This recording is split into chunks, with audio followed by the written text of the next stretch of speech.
Para terminar esta segunda semana, proponemos un método aproximado para hallar la representación gráfica de una función polinomial.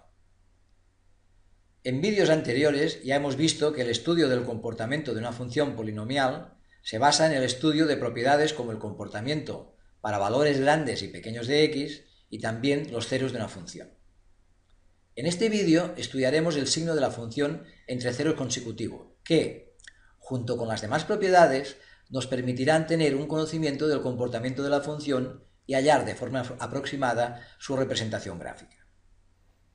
Todo lo que hemos aprendido en los vídeos anteriores debería servirnos para ser capaces de representar, aunque sea de forma aproximada, funciones polinomiales de grado grande como puede ser la que tenemos en este ejemplo.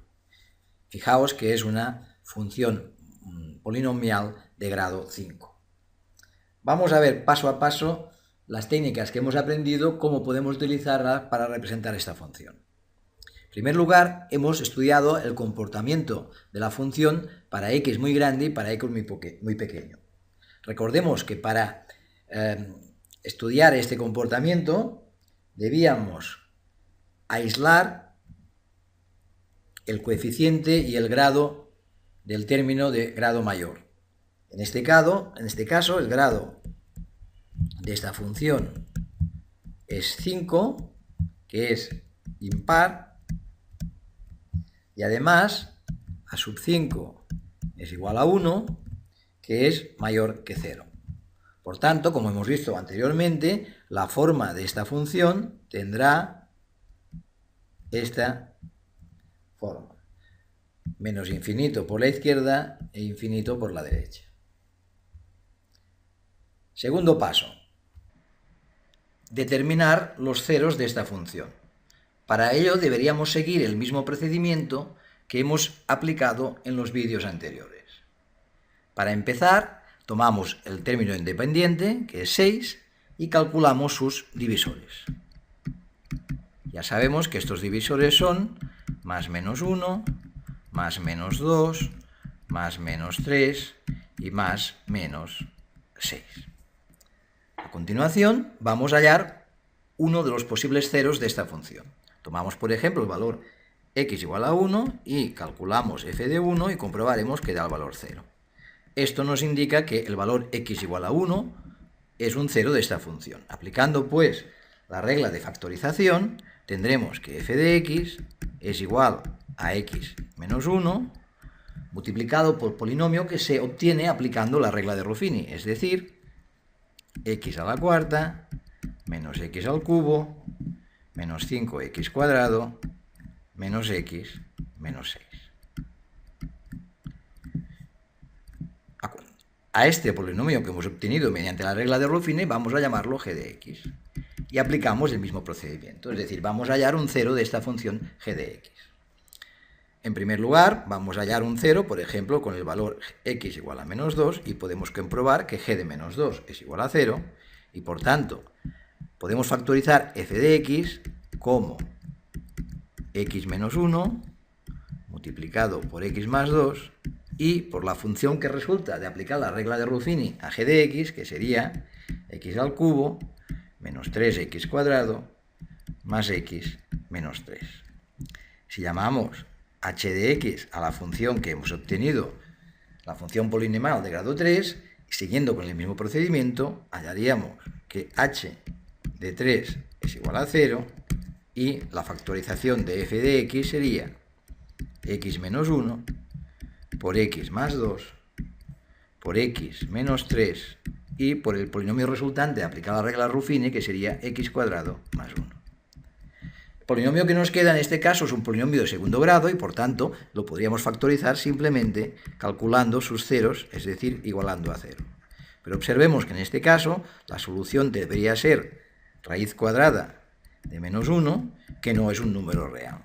Por tanto, resumiendo, en este caso tenemos exactamente tres ceros reales de esta función polinomial, que son x igual a 1, x igual a menos 2 y x igual a 3. En este gráfico hemos resumido los resultados que hemos obtenido, es decir, tenemos un cero en x igual a menos 2, un 0 en x igual a 1 y un 0 en x igual a 3. El siguiente propiedad que podemos tratar de hallar es lo que se llama determinar el signo de la función entre ceros consecutivos. Para ello vamos a considerar los intervalos determinados en la recta real por los tres ceros. Esos serán el intervalo menos infinito menos 2, el intervalo menos 2, 1, el intervalo 1, 3 y finalmente el intervalo 3, infinito. Vamos a tomar un valor en cada uno de estos intervalos y vamos a calcular el signo de la función. Por ejemplo, en este intervalo podemos tomar el valor menos 3, calculamos este valor en la función con una calculadora, obtenemos menos 240 y nos indica que es un valor menor que 0. En el intervalo menos 2, 1, tomamos por ejemplo el valor 0 y nos da 6, que nos indica que en este intervalo la función es mayor que 0. En el intervalo 1, 3, tomamos el valor 2, calculamos, nos da menos 20, que es menor que 0, y nos indica que en este intervalo la función es menor que 0. Y finalmente, por ejemplo, podemos tomar el valor 4 en el intervalo 3 infinito y obtenemos 306, que es un valor mayor que 0 y que nos indica que en este intervalo la función es positiva. Resumiendo, todos estos resultados se pueden escribir en el siguiente gráfico. En este gráfico hemos representado, en primer lugar, cuáles son los ceros de la función.